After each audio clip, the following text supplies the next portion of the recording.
Hey there guys, welcome to the Happy Toy Factory, and today I'm going to be showing you my homemade ventriloquist dummy. That's me. Don't wear it out.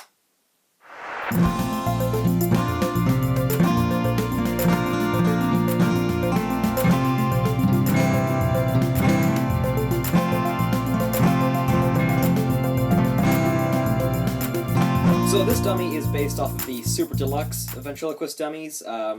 For anyone who doesn't know about the basic stages of ventriloquist dummies, you'll have the standard, which is like a stuffed body with only the mouth moving with like a string at the back of the neck, and then it goes on for like 3 different stages to the point where the highest stage, Super Deluxe, has moving mouth, solid body, ball-jointed head, and moving eyes, as well as a wig and moving eyebrows. But being a Lego model, I could only do so much. Now, some of you may be wondering why I'm saying homemade ventriloquist dummy instead of Lego ventriloquist dummy, seeing as a lot of him is constructed out of Lego. That is because a while back I made a Lego music box, and a lot of people were calling me out saying that the whole thing wasn't Lego, like the box itself was proper wood, and then the music wasn't created by Lego pieces, so I decided to go the safe route and say that this is just a homemade dummy because it has like other stuff like the jacket and the pants and the actual body. They're all different material entirely. The only thing that's really Lego is the head, arms, legs, shoes, bow tie, and the collar, and then the little stick where you do the controls and stuff. So the dummy itself is actually quite large. Not sure if you can see. He's quite big. You can see I've even added, like I said, legs, and they're all fully articulate as well. Arms can move up and down. They can slightly go out, but due to the way they're stuck into the body, they can't really move that much. The toes can, well, the foot can move up and down as if he's dancing, and then the leg can move and whatnot. We'll get down to the construction of the body in just a minute, but for now we're going to have a look at the head and the different mechanisms that allow the mouth to work and the eyes to work. So here's the head, as you can see, without the body. Looks quite frightening because it's literally just a head on a stick. This is the way general ventriloquist dummies work. It'll literally just be a head on a stick with a few different little switches and knobs. In order to actually get the head out of the body, because there's a few different things which keep it secured from popping out. There's an extra piece here which attaches just here to I'm not sure if you can really see, to here at the back of the neck, and that keeps, like, say if I'm moving the head up and down as if it's laughing, then that keeps the head from going all the way out. Also, when taking the head out, not only will I need to take that piece off, but I'll also need to take off the switch moving the mouth, because that just sticks out too much, and all I can do is just slide it off, and it's that simple. Now I need to get it back on. Let's see, there. Working. Okay. So, it's, fairly basic in construction. The actual head itself is quite thick, the only hollow areas being the area with the mouth and the area with the eyes. But other than that, like the hair area, some pieces are starting to come apart. The hair area, the section in the middle with the nose, that's all thick. The neck is hollow, of course, because you need room for the different switches to go up and down, but the rest is very solid in terms of its construction. I'm going to try and show the way these different switches work, although it's not really going to be that easy considering I have crappy lighting. So, the way, in fact, I might just roll up my sleeves because these are black and it'll be hard to see.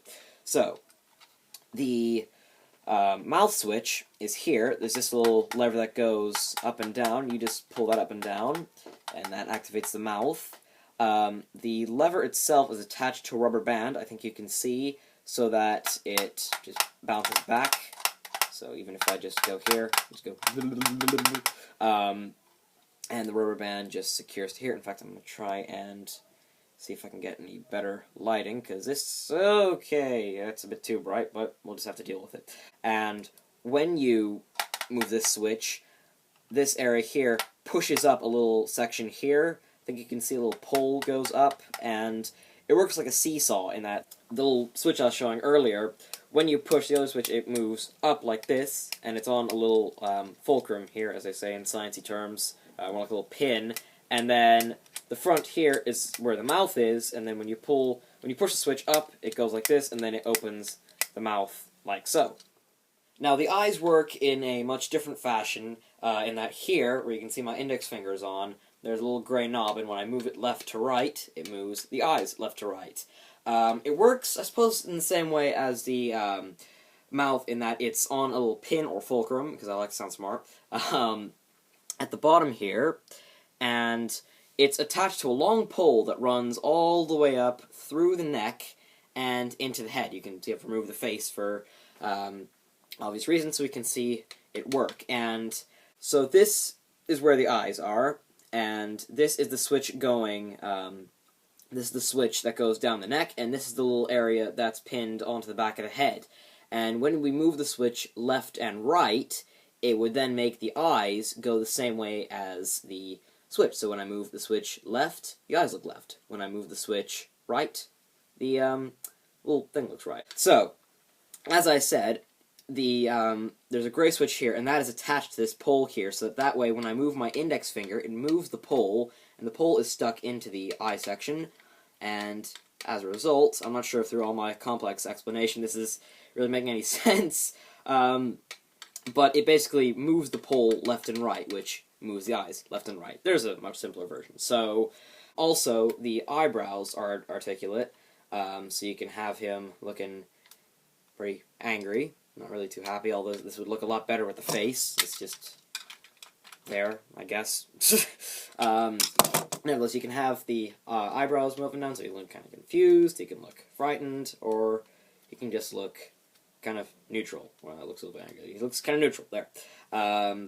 I couldn't actually make a switch that makes the eyebrows move up and down like a real ventriloquist dummy. That's because there was literally no space left in the head. There was barely enough space to add the moving eyes and moving mouth. So, now that we've had a good, thorough look... Oh yeah, and another thing I wanted to mention is at the bottom, you can see there's a nice bulky section here, and that is for the hand to rest on. So, if I just reattach the mouth switch here, you can see it's nice and comfortable if you get your hand right. So you have your two fingers here resting on the front. You have your thumb on the mouth switch, which just move up and down.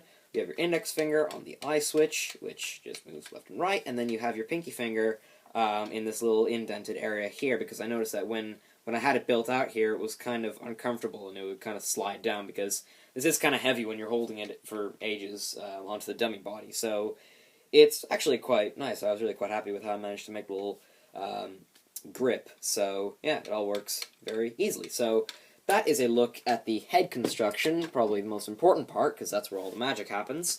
Now we're going to have a look at how I assembled the body and the different appendages. So this is the body. As you can see, I've removed the jacket so that we can see the body much easier.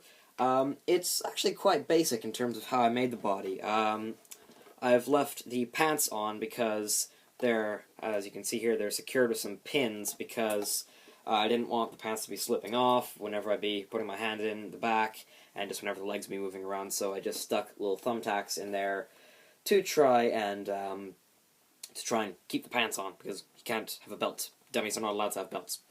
But the legs are essentially the same as the arms. You can see the arms are just very flimsy, stick-like constructions. Every once in a while, and you kind of pop the joints back into place, they'll kind of fiddle around. But if I just move his trouser leg up a little bit, you can see it's the same, well, you can roughly see it's the same skeletal structure, and then he's just got a little shoe stuck onto the bottom. Nothing fancy there. But here I've done my best to try and recreate like a shirt. So I just stuck on a white sheet of paper, actually stuck on two white sheets of paper, one here and then another one here. They were overlapped to try and look like there's a bit of depth to the shirt, as if it was like the two shirts going over. And then I just glued a little button on here. And the bow tie is actually a pretty interesting construction. I got a 2x2 plate, and then a 2x2 flat tile on the front, and I basically just stuck the two together, except in between I got two red capes. You may think that this is just something I made, you know, you're wondering how can this be Lego? It doesn't look like Lego, but it's literally just two Lego capes.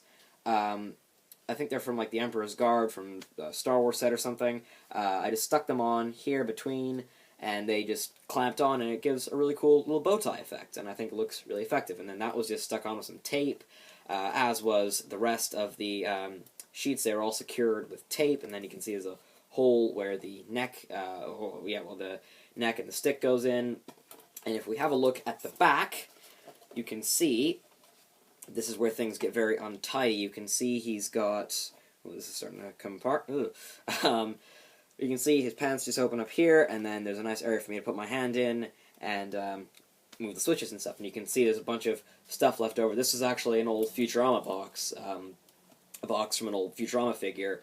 I think it was Bender. Yeah, I got this a while back, and it was actually quite convenient because the box is actually upside down right now. And originally there was like a little window, like you'd see with most action figure boxes, or you would have just like a clear plastic window here where the figure would be seen. You could see them inside, and I literally just tore that off, made a few adjustments, just kind of cut a little bit more for my hand to fit in a bit better. And I'm not sure if you can see, but in here actually there's some Lego stuff. This is just where it's very hard to see, but there is some stuff here which is where the arm connects. It just kind of runs through and just clamps together. And then, like I said, the pants are just bolted on and everything. And it's the same thing with the legs. At the bottom, you can see very slightly just some stuff in there. Just sticks on like that. But yeah, I just made a few cuts here and there. Some tape, some glue, and there's still some stuff left of the thumbtacks, which I'm going to have to be careful with. But all in all, yep, that's how the body is constructed. It's literally just a old toy box with some, with some adjustments here and there, with some paper stuck on the front and top, and then a pair of trousers bolted on with some Lego arms and legs. And as you can see, it's it gives a reasonably good effect. The proportions weren't that bad. I was quite worried that the shoulders are going to be too big, but I actually think it's alright, and then I'm really quite happy with the little bow tie. So there you have it, guys. There is my Lego Ventriloquist dummy. Oh, homemade Ventriloquist dummy. I've been meaning to make this video for a while now. I just didn't really have the time, and also I kept on upgrading him. If you'll see now, there are a few different pictures of different dummies I had. I actually did show this dummy originally in my Halloween Q&A, but he was very underdeveloped, very flimsy, and he just didn't offer as many features, and he wasn't as good. He didn't even have legs, so I decided to go all out with this and make a fully functioning ventriloquist dummy that actually resembles a ventriloquist dummy and can survive 2 days without getting smashed. So, I hope you guys have enjoyed. If you did, please like, comment, and subscribe, and I shall be seeing you in the next video. Good night! I'm really bad at ventriloquism. I'm sorry you had to see that.